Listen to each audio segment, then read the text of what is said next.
Africans and those who love Africa need to sit up and take note. Because you made mention of these other countries. When basically the Americans on the front lines, when the Americans took a divided peninsula like the Korea, when they took Japan, when they took Europe, it was against, they were putting what their values, their economic philosophy, their democratic principles, they were putting that against the backdrop of communism. Show me communism and I show you Western capitalism, or you understand? Yes. There was that competition. Yes. And it was a race to the top. Yes. Right? Yes. In Africa, because people sit down today and say that, oh, you say that these countries are a basket case because of French colonization and the plantation system that France has instituted in Africa. Why will countries like Ghana or Nigeria not? The thing is, Ghana is sitting beside Cote d'Ivoire. Nigeria is sitting beside Cameroon. I can tell you this. Growing up as kids in the Cameroons, you have gendarmes. These French enforcers, they will go into stores of poor people, of people just trying to make a living. They go into their stores and they will look at goods on the shelves of a poor man. And those goods are not made in France. They come from neighboring Nigeria. They'll pull it all out and they burn it. Yes. Yes. So don't tell me that you are in Nigeria and you will reach your full potential with the French colony, or that somebody out of Africa can be saying that Nigeria is not developing to its full potential when the treasuries of the countries surrounding Nigeria are controlled in France. Communism against capitalism, when they were battling, it was a race to the top. Yes. But the Bretton Woods institution, the IMF, the World Bank, WTO, don't sit here and be thinking that these organizations would have stood on the sideline in the control of Africa, because the French and the Europeans who support them, especially the British, because the IMF are in their hands, they could not tolerate a successful African country standing to show up these French basket cases, these French plantation economies. Therefore, the economy of Nigeria, Ghana, all of these other countries, through the IMF and the World Bank, and these are world market institutions that they instituted, it was a race to the bottom instead of the race to the top that communism was. Yes, and let me say this, okay? And you say it as though you are speculating. You know, it is said that one of the reasons why growing up you did not see a lot of American products in Africa. You did not see a lot of Chevrolets on the street. You did not. You just did not. The reason was that immediately after the Second World War, there was a rise of communism in Europe, in France and Italy. The communist vote was growing. And so the United States decided that, you know what, let's just allow Africans for these Europeans to exploit. Let's not compete with them there. So, look, there's a conspiracy that you said the other day, I don't know if it's you or the other guest you brought, that the acceptance of the role of France in Africa is complete in the West. It's complete. I mean, it is a fact of life. France is an evil force, as evil as Adolf Hitler was evil to Europe. Which just brings me this point that you made in your documentary. This commentary. Adolf Hitler had decided that the greatness of Germany was going to come from the demise of Europe and Europeans, and from the dehumanization of the Jewish people.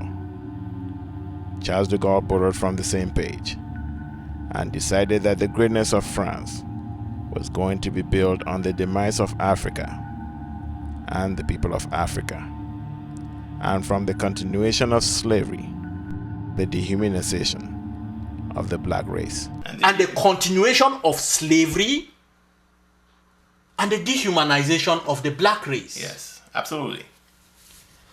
And the shocking of all the shocking stories that you brought on here was not the brutality of the deaths. The shocking story was that a woman, a pregnant woman, near to giving birth, a pregnant woman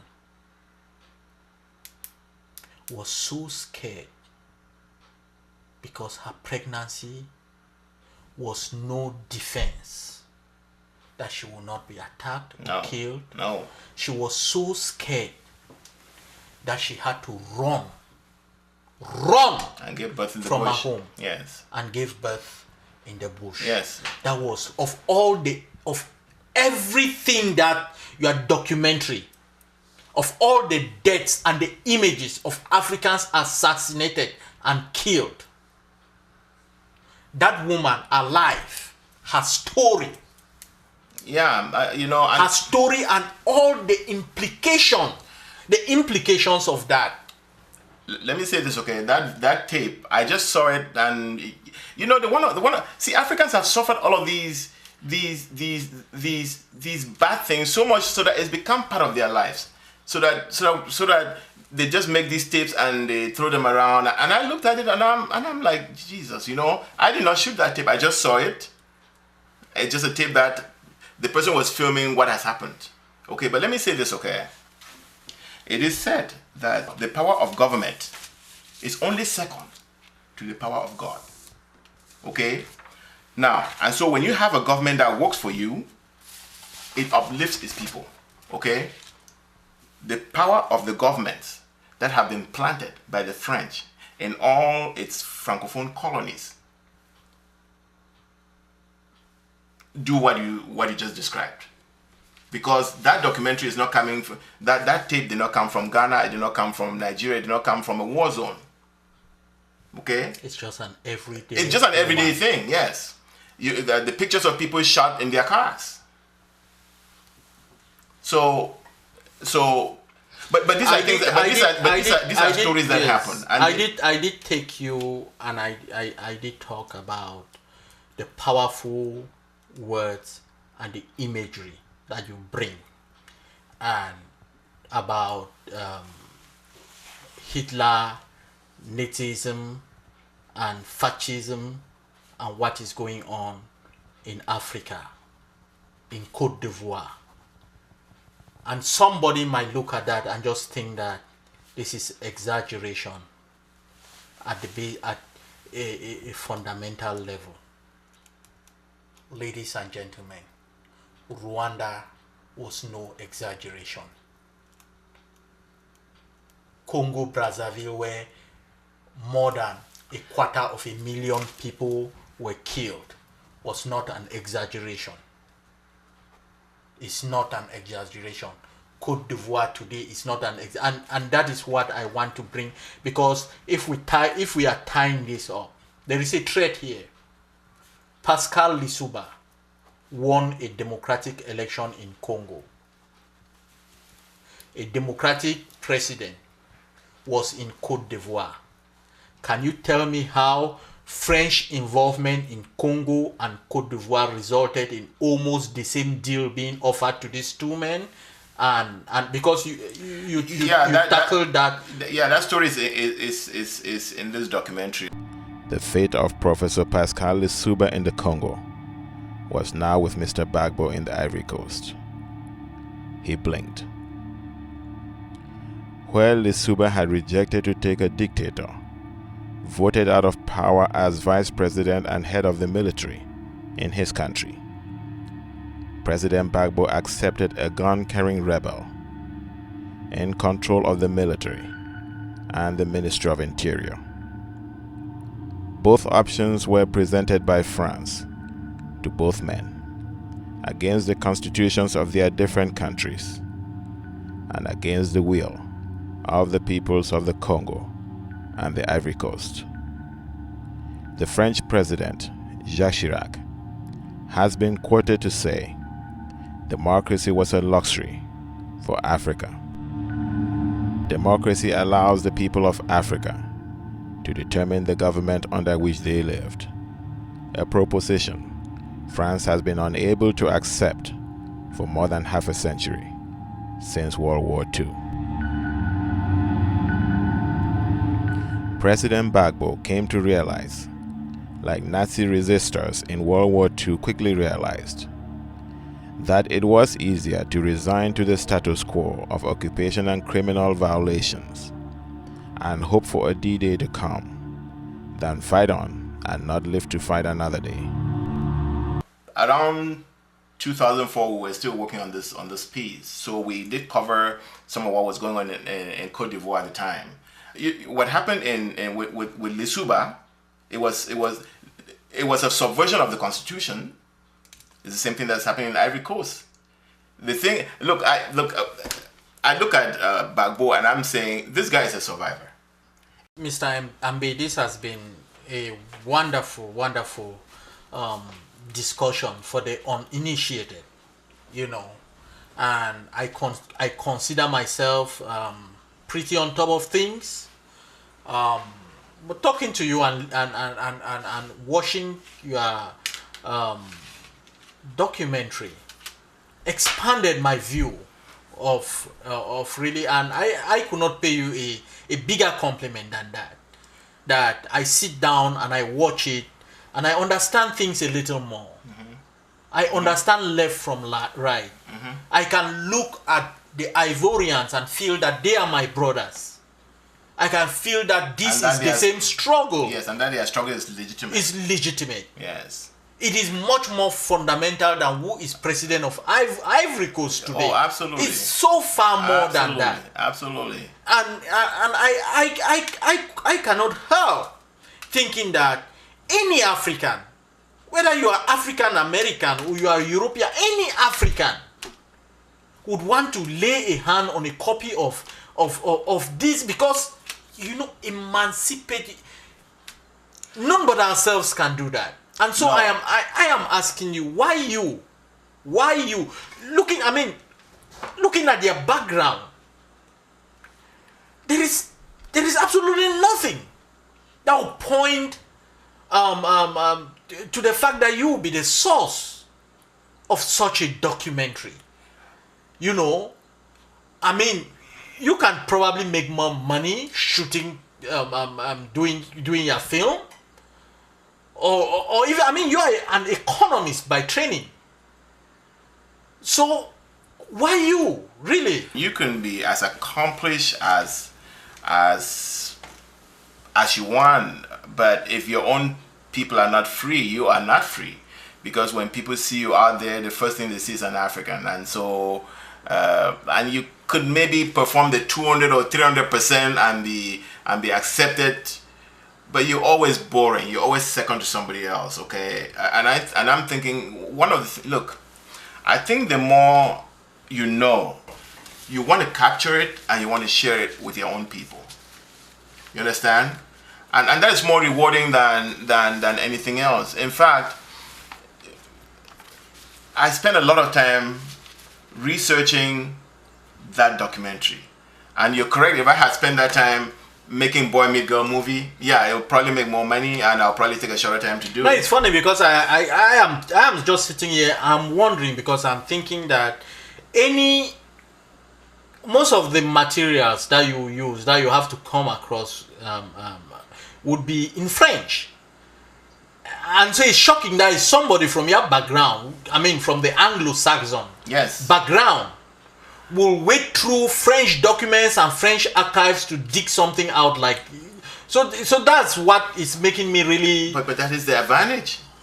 As an Anglophone, coming from a more liberal education than the French have, and coming from a more freer, a more liberal upbringing, and then being thrown into a French authoritarian fascist system in La République du Cameroon, then you sit back and you look at it like, whoa, I know things happening different. No.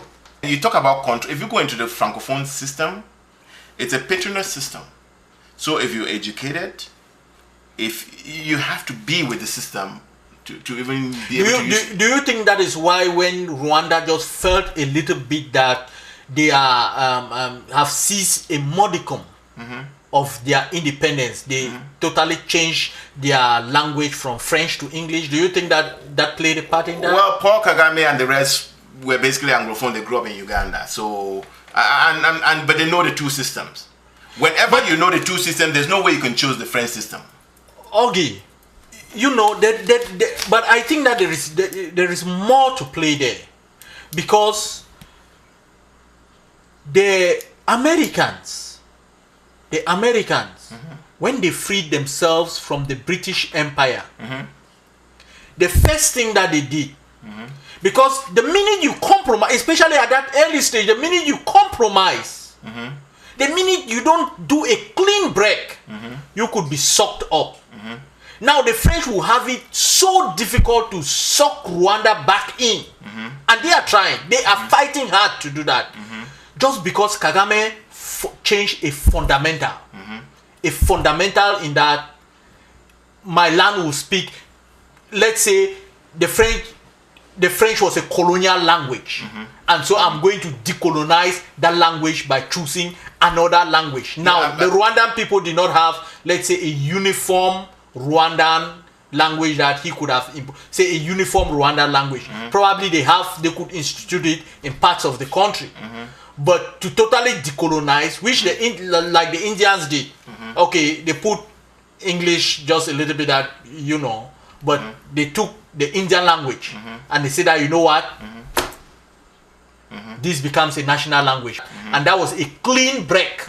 That are making a clean. So I'm thinking that maybe Rwanda was up, Kagame was up to something here. And by changing the language to English? By changing the language, just say that no longer French, English. Well, let me say this, okay? And like I said, if you're exposed to the Anglo-Saxon way of doing things and to the French, there's no way you would choose the French system, because it's a very regressive system. In fact, the French language is a dying language, and so, and look, when you choose a language, you also open yourself to a new knowledge. You know what I'm saying? So, So do you think that part of the reason, and I don't know if you, but I'm just asking you for a guess here.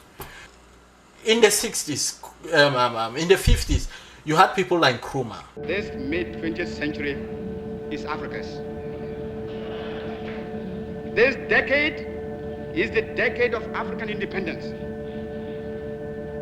Forward then to independence. To independence now. Tomorrow, the United States of Africa.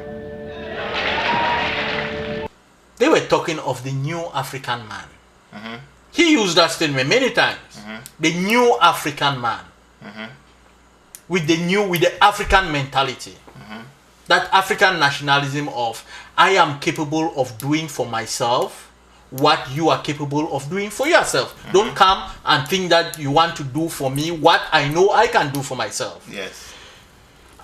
And so my question is that today you are bringing out a documentary of this magnitude that exposes a conspiracy to keep half of the continent under slavery. Out of a population of 600 million Africans living in Africa, France controls 250 million and has used this population to sabotage any united efforts Africans have attempted to put together to improve their lot. It is the task of finding a common denominator which will guide us in our determination to rid our continent of the remaining vestiges of colonialism. And in our determination to see an Africa speaking with one single voice. This was done in place of each tiny African country trying to make it on its own. Charles de Gaulle saw in the Organization of African Unity threats to French interest in Africa. He had long suspected alternative influences like Pan-Africanism, with its appeal to racial loyalties and its Anglo-Saxon and African-American connections, not only because of the thrust of its ideas, but also because it threatened the primacy of Paris in Africa. I appeal to you in the sacred name of Mother Africa to leave this conference resolved to rededicate yourselves to the task of forming among the political parties in your respective countries a broad united front based upon one common fundamental aim and object, the speedy liberation of your territories. He therefore advised the leaders he had signed cooperation agreements with not to cooperate with the goals of the OAU, and succeeded in breaking up connections that Africans, after colonial rule, tried to form within themselves and with their distant relatives outside of Africa to give a real shot at development. Today, France, using all the means necessary, remains in control in Africa, while Africans remain divided and out of touch with themselves and with their resources, as progress bypasses all of them. Why do you think that so long after Nkrumah was out there in the wilderness talking about this, that today you are doing this when it should have been something that maybe could have been done 30, 40, 50 years ago? Okay. That today we would have been heirs to the people who produce this. Yes. Maybe it's just the technology of it. You know, in the past it was very expensive to do movies, and so many of them were never produced. Has it been a dictatorship in France? This is very important. It really goes to the heart of the French language, mm-hmm. and French literature, mm-hmm. and French political and social books, mm-hmm. That you get to study. Mm-hmm.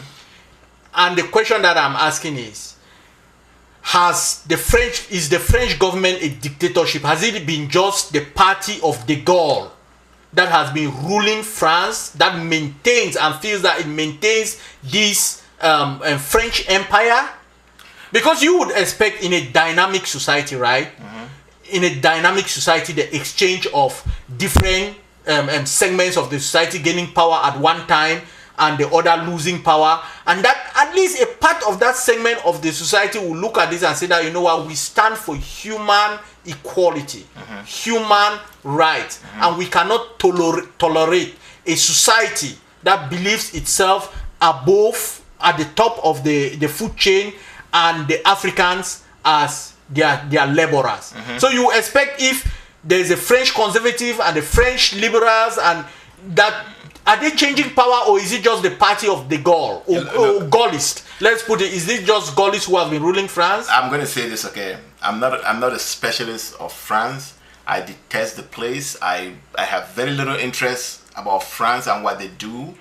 But I can say this, and most of what I know was through researching this and through listening to what Charles de Gaulle is saying, because all these questions were discussed then. You know what I'm saying?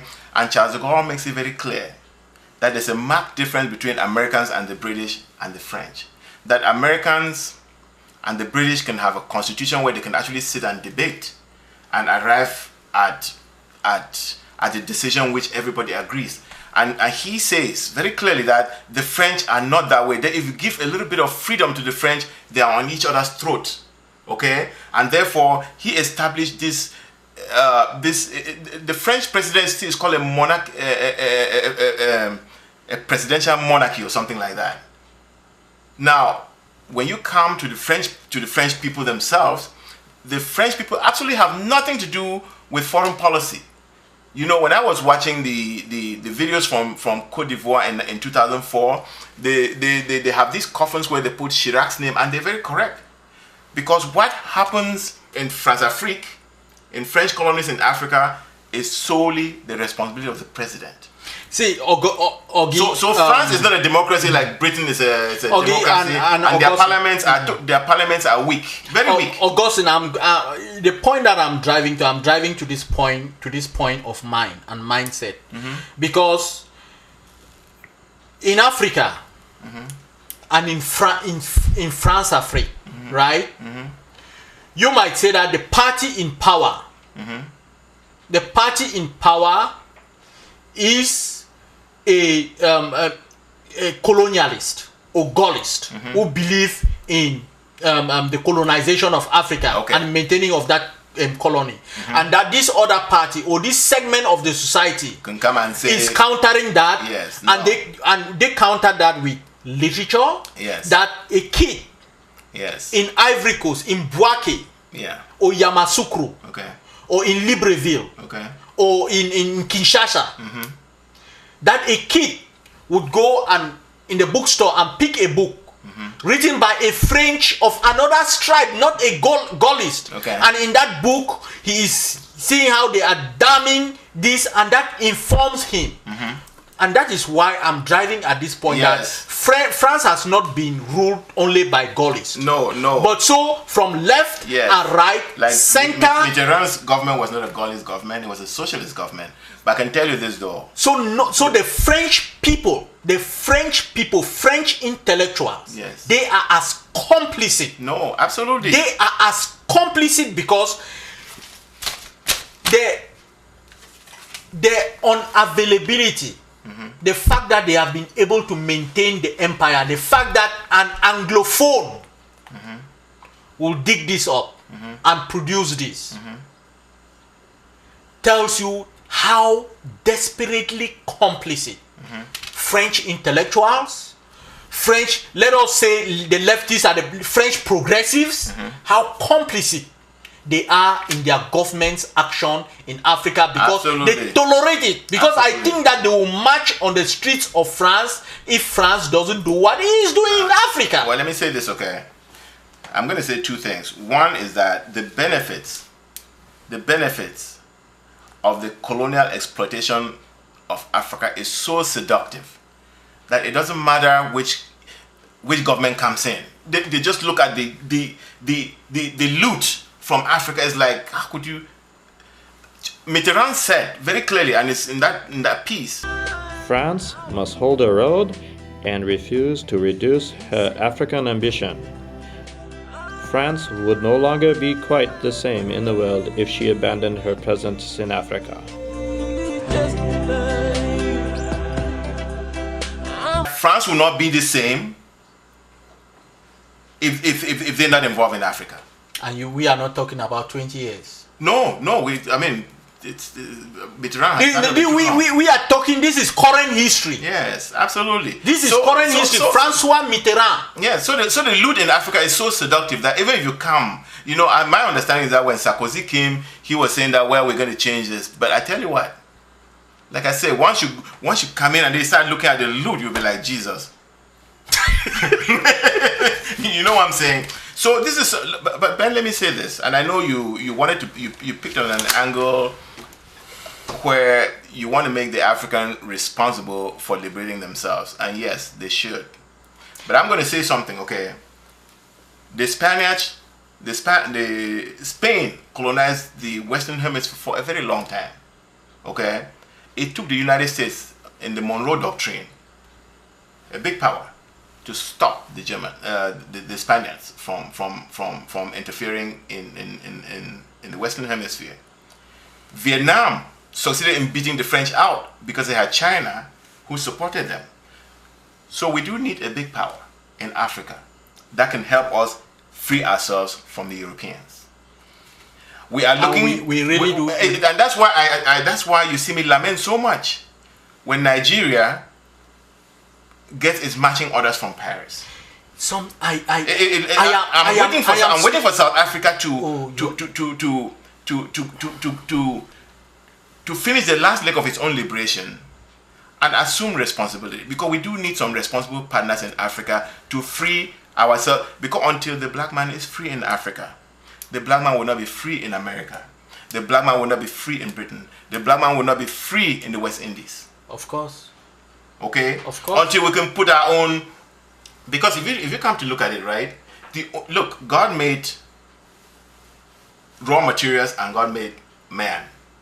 The man who rules the other is the one who can combine, who could use his mind and the raw material and create the third thing. And until we get to that point, you know, we talk about fighting in Ivory Coast right now, right? When I sit and look and saying, you know, if there was a war going on right now, the Ivorians are blockaded, right? Because the weapons we use come from somewhere else. So we need to reach a point where we should be producing what we consume. We should develop our own markets. We should stop. And so all these sanctions that they talk about, I'm looking at them as a good thing. Because if you look at all the countries that have developed, they isolated themselves. It took a long time for China to open its doors. It took a long time for India to open its doors. The communists had a thing where they used to call their 5-year plan. Okay? And if you go into the history of the Politburo, it all had to do with protecting yourself from the rest of the world so you can develop yourself. Yeah. And so, my brother, I mean, France is the metropole. France is the metropole. So what France is doing, France is blockading its African colonies in order for the metropole to be safe and to maintain its opulence. And so basically, what I want to say about the making of a lesser man is that my whole hope here is that I wanted to remove this information from textbooks, from master's thesis and doctorate thesis by candidates. I wanted to move that information and put it in the public domain so our people can be educated, so that the Francophone should be operating from at a conscious level, knowing that there's a design here which is designed to keep them. I will expand so that the Francophone should know what the Francophones are suffering. Absolutely. Yes. The African. Yes. African. So we know that while we sit here thinking that from Jamaica to Harlem. Right. So that when we sit here thinking that we are free, that colonialism has ended, slavery has ended, it's alive in Africa. It's alive in Africa. It has a lot of allies. It has a lot of allies. Just look at Ivory Coast right now, and you understand it. Absolutely.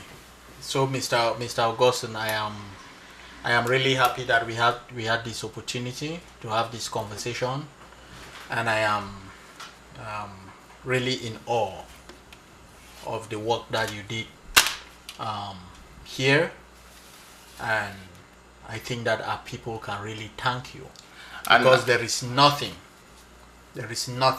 as golden as emancipating yourself from mental slavery. Absolutely. And the beginning of that emancipation, the beginning is in having one of these, in sitting down, locking your door, turning off your cell phone, putting this, and spending time to read it. If you do that,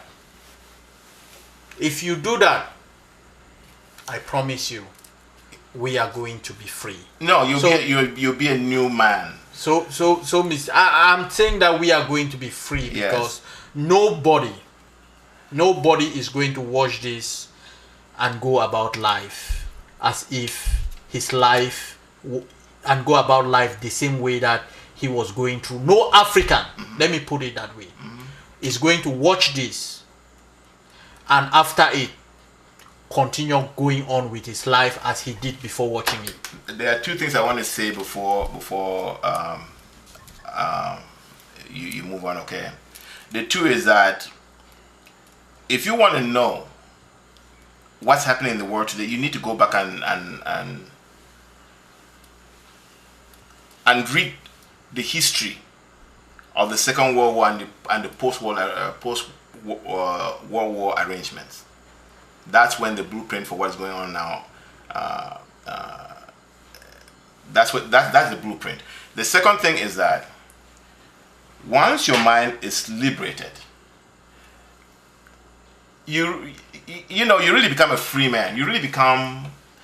And so when I sit and I look at Gbagbo, I'm not surprised about who he is, because, and I'm thinking, if Gbagbo was not a historian, because Gbagbo knows this whole story.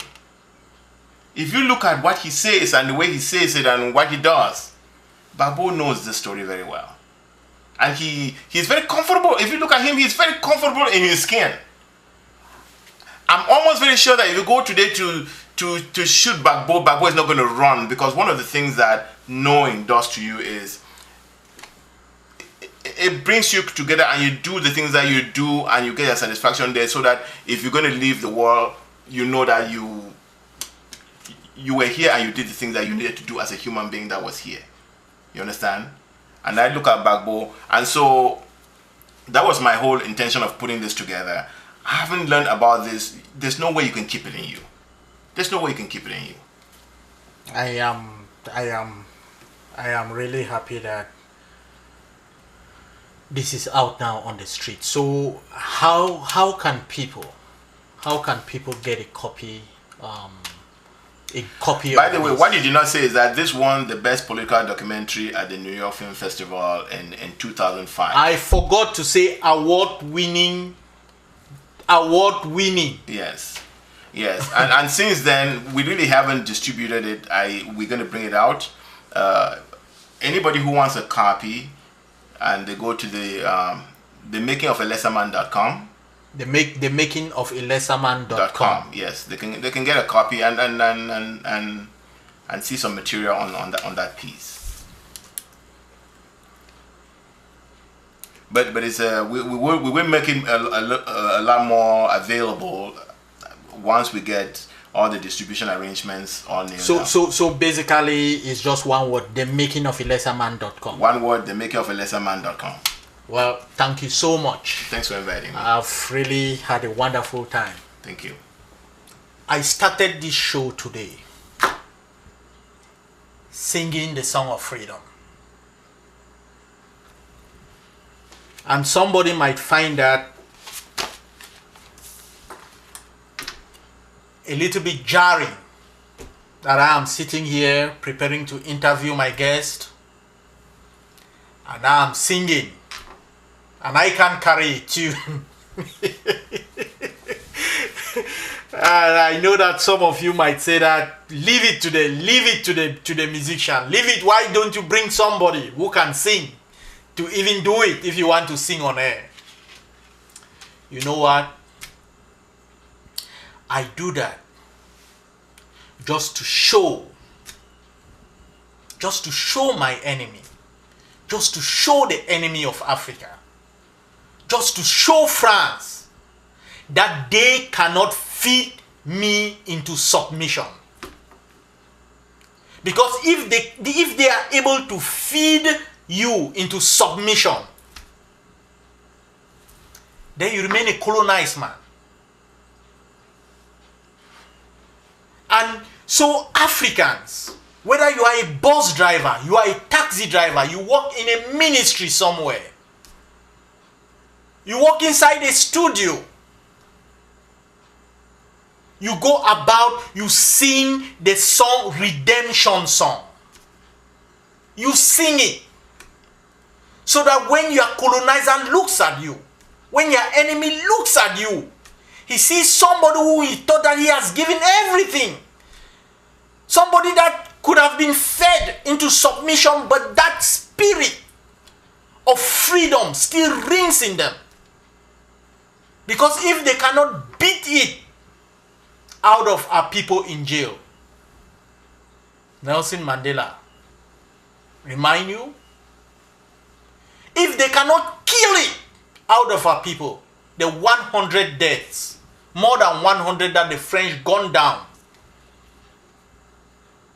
in the streets, in Abidjan, and around Côte d'Ivoire, do they tell you something? The 1 million dead in Rwanda, do they tell you something? If they can't kill it out of us, They know that they have defeated. So if we start singing it in our boardroom, in our farms, on the streets, they know that. Because you know what? No one is ever condemned to his or her fate. With just a change of perspective, just a change of priority, we can change ourselves. And once we do that, once we change ourselves, we can change our family and our friends. And if we do that, we can change a room and a city, and then we can change a continent. But it starts with you, the individual. As Africans, as people with African heritage, as friends of Africa and humanity, we cannot sit this one out. We just can't. We cannot afford it. What are we scared of? As I said, we have already paid the price. Anyone could have asked of us. In the millions. If we take recent history, just take recent history. How many has France killed? How many millions of Rwandans is France killed? Just recent history, I'm not going far. How many millions are dying today in Congo, Kinshasa? In the Democratic Republic of Congo? How many? How many died in Congo? 250,000? 500,000? In Congo, Brazzaville? How many are dying today in Abidjan? So what are we scared of?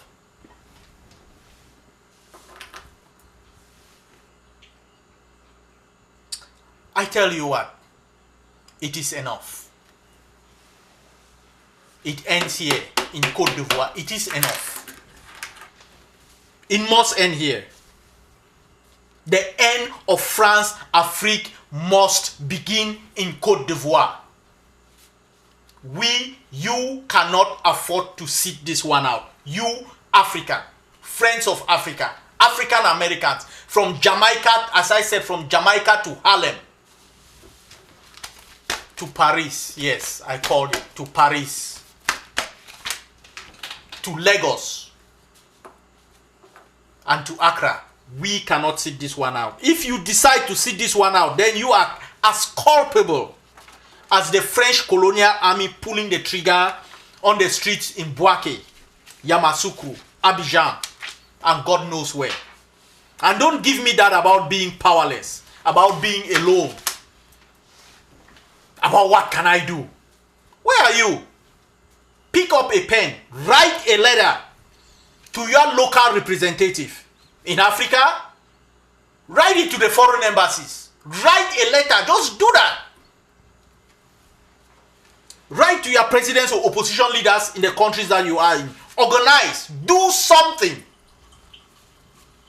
You can do solidarity marches. You can do solidarity marches. Africa must know that this is a fundamental struggle to free Africa from the last vestiges of the fascism and Nazism that Mr. Augustine Ambe, in the making of a lesser man, demonstrated to us.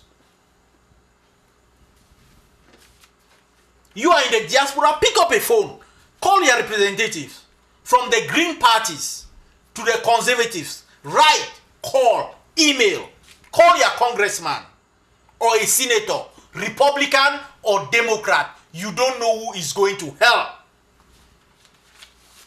But you know what?